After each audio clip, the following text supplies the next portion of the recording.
Hallelujah. ನೀನು ಯಾರನ್ನು ನಂಬಿ ಯಾವಳನ್ನು ನಂಬಿ ಹೋಗಬೇಡ. ನಿನ್ನ ನಂಬಿಕೆ ದೇವರ ಮೇಲಿರಲಿ.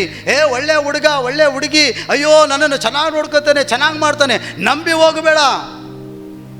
ನೀ ಕೇಳ್ಬೋದು, ಪ್ರೀತಿ ಮಾಡೋದು ತಪ್ಪಪ್ಪ ಅಷ್ಟೇ ಅಂದರೆ ಖಂಡಿತವಾಗಿ ತಪ್ಪೇ. ಪ್ರೀತಿ ಮಾಡೋದೇ ತಪ್ಪು. ಎತ್ತವ್ರನ್ನ ದುಃಖಪಡಿಸಿ ಎತ್ತವ್ರನ್ನ ಅವಮಾನಪಡಿಸಿ ಹೋಗಂತ ನಿನ್ನ ಜೀವಿತ ಚೆನ್ನಾಗೇ ಇರಲ್ಲ. ಯೇಸು ನಾಮದಲ್ಲಿ ಹೇಳ್ತೀನಿ, ನಾನು ಹೇಳಲ್ಲ, ನಾನು ಸಪಿಸ್ತಿಲ್ಲ. ದೇವರ ಎಫೆಸ ಪತ್ರಿಕೆ 6ನೇ ಅಧ್ಯಾಯದಲ್ಲಿ ಹೇಳ್ತದೆ, ಮೊದಲನೆಯ ವಾಗ್ದಾನ ಸಹಿತವಾದ ಆಜ್ಞೆ ಏನು ಗೊತ್ತಾ? ದೇವರು ಹೇಳ್ತಾನೆ, ಮಕ್ಕಳಿಗೆ ನಿಮ್ಮ ತಂದೆ ತಾಯಿಗಳನ್ನ ಸನ್ಮಾನಿಸು. ನೀನು ಕಷ್ಟಪಟ್ಟು ಸಾಕಿ ಸಲುವಿ ನನ್ನ ಮಗಳು ಮಗ ಚೆನ್ನಾಗಿರ್ಬೇಕಂತ ಹೇಳಿ ತಮ್ಮ ಜೀವಿತವನ್ನು ಒಪ್ಪಿಸಿದ್ದಾರೆ.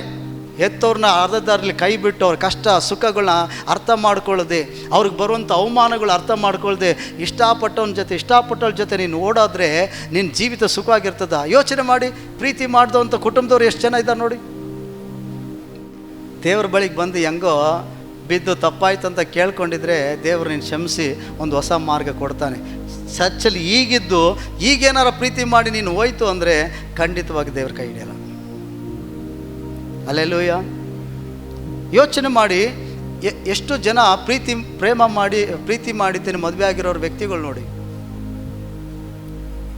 ಎಷ್ಟೆಷ್ಟು ಹೋರಾಟಗಳು ಅನುಭವಿಸ್ತಾ ಇರ್ತಾರೆ. ಹಲ್ಲೆಲೂಯಾ ಅಲ್ವಾ?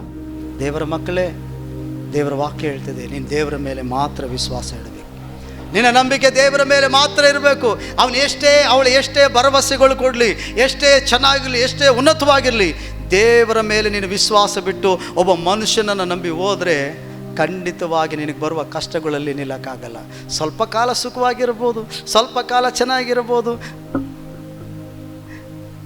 ದಾಂಪತ್ಯ ಜೀವಿತ ಅನ್ನೋದು ಹೋರಾಟ. ಮನುಷ್ಯನ ಜೀವಿತವೇ ಹೋರಾಟ. ದಿನ ನೀವೇ ಕುಟುಂಬದಲ್ಲೇ ನೋಡು, ಎಷ್ಟು ಕಷ್ಟಪಡ್ತಾರೆ ನಿಮ್ಮ ಅಪ್ಪ ಅಮ್ಮ ಎಷ್ಟೆಲ್ಲ ದುಡಿದ್ರು.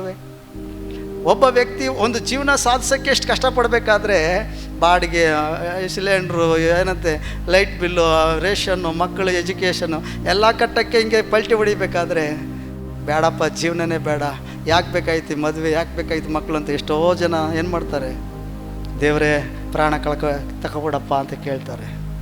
ನೀನು ಅಂದ್ಕೊಂಡಂಗೆ ಓದಾಡಿಕೆ ಆಯಾಗೆ ಏನು ಹೈವೇಲಿ ಬ್ರೇಕ್ ಇಲ್ದಂಗೆ 80ರಲ್ಲಿ 150ರಲ್ಲಿ ಸ್ಪೀಡಲ್ಲಿ ಹೋಯ್ತಾನೆ ಇರ್ತೀಯಾ? ಯೋಚನೆ ಮಾಡು. ಹೇಳ್ದಂಗೆ ಹಂಗೆ ಇರಲ್ಲ. ಅದಕ್ಕೆ ಹೇಳೋದು, ನಾಟಕ ಮಾಡಬೇಡ್ರಿ, ದೇವ್ರ ಮೇಲೆ ಮಾತ್ರ ನಂಬಿಕೆ ಇರಲಿ. ಇಷ್ಟು ಹೇಳಿದ್ರು ಕೂಡ ಕೇಳಿ ಇಲ್ಲಿ ಕಿಳಿ ಬಿಟ್ಟಿದ್ದೇನೆ. ತಿರ್ಗ ಪ್ರೀತಿ ಪ್ರೇಮ ಅಂತ ಹೋದರೆ ಯವನಸ್ಥ ಮಕ್ಕಳಿಗೆ ಹೇಳ್ತೀನಿ, ನೀವು ತಿನ್ನೋಕ್ಕೆ ಇದಿರೋಕ್ಕಿಲ್ಲ, ಸೂರಿರೋಕ್ಕಿಲ್ಲ, ಅಂಕಿತ್ಕೊಂಡು ಹೊಂಟೋಯ್ತೀರಿ. ಬೇಡ, ಬಿಟ್ಬಿಡ್ರಿ. ಅವನು ಎಷ್ಟೇ ಚೆನ್ನಾಗಿದ್ರು ಏನಿದ್ರು ಏಸಪ್ಪ ಬದಲಾಯಿಸ್ತಾನೆ. ಬದಲಾಯಿಸಲ್ಲ, ಖಂಡಿತ ಬದಲಾಯಿಸಲ್ಲ. ನೀನು ಅದಕ್ಕಾಗಿ ಪ್ರಾರ್ಥನೆ ಮಾಡ್ತಾ ಕೂತ್ಕೋಬೇಡ. ಹಲ್ಲೆಲೂಯಾ.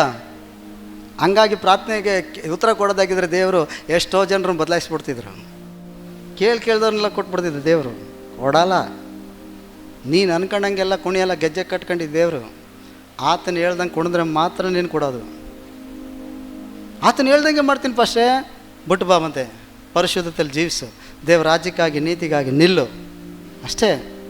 ನಿಮ್ಮ ನಂಬಿಕೆ ದೇವರ ಮೇಲೆ ಇರಬೇಕು. ಯೇಸು ಹೇಳ್ತಿದ್ದಾನೆ, ದೇವರನ್ನು ನಂಬು. ಹಲ್ಲೆಲೂಯಾ. ದೇವರನ್ನು ನಂಬು. ಒಬ್ಬ ಮನುಷ್ಯನಿಗೆ ಹೇಳಿದಂತೆ, ಬಾರಪ್ಪ, ಕಷ್ಟಪಡ್ತಿದ್ದಿ, ತುಂಬ ಭಾಳ ನಂಬಿಗಸ್ತನಾಗಿದ್ದಿ, ನಾನು ಒಂದು ದೊಡ್ಡ ವ್ಯಾಪಾರವನ್ನು ಸ್ಟಾರ್ಟ್ ಮಾಡ್ತಿದ್ದೀನಿ, ನನ್ನ ಜೊತೆ ಸಹಕಾರನಾಗಿರು, ನಾನು ನಿನಗೆ ಭಾಳ ಸಂಬಳ ಕೊಡ್ತೀನಿ, ಚೆನ್ನಾಗಿ ನೋಡ್ಕೋತೀನಿ ಅಂತ ಕರ್ಕೊಂಡು ಹೋದಂತೆ. ಅವನು ನಂಬಿ ಹೋದನಂತೆ. ಹೋದ್ರೆ ಏನಾಯ್ತಂತೆ ಗೊತ್ತಾ? ಕಾಫಿ ಎಸ್ಟೇಟಲ್ಲಿ ಅವನ ಜೀತದಾಳನಾಗಿ ಇಟ್ಟಿದ್ದೇನೆ, ಅವನಿಗೋಸ್ಕರ ಅವನ ಹೆಸರಲ್ಲಿ 1.5 ಲಕ್ಷ ರೂಪಾಯಿ ದುಡ್ಡು ಇಸ್ಕೊಂಡಿದ್ದೇನೆ, ಇವನ್ನ ಜೀತಕ್ಕೆ ಇಟ್ಬಿಟ್ಟು ಹೊಂಟೋಗ್ಬಿಟ್ಟಿದ್ದಂತೆ ಅವನು. ಅನೇಕರು ಕರೀತಾರೆ, ಫಾರಿನಲ್ಲಿ ಕೆಲಸ ಕೊಡ್ತೀವಿ, ಇಲ್ಲಿ ಕೆಲಸ ಕೊಡ್ತೀವಿ ಅಂತ. ಹೋಗಿತ್ತೆ ನಿಮ್ಮನ್ನ ಜೀತಾಳಾಗಿ ಅಡ ಇಟ್ಬಿಡ್ತಾರೆ ಅವರು. ನಂಬಿ ಹೋಗಬೇಡ. ಹಲ್ಲೆಲೂಯಾ.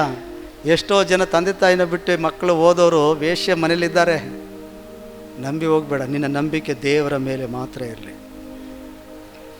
ದೇವರ ಮೇಲೆ ಮಾತ್ರ ಇರಲಿ. Hallelujah, hallelujah, hallelujah.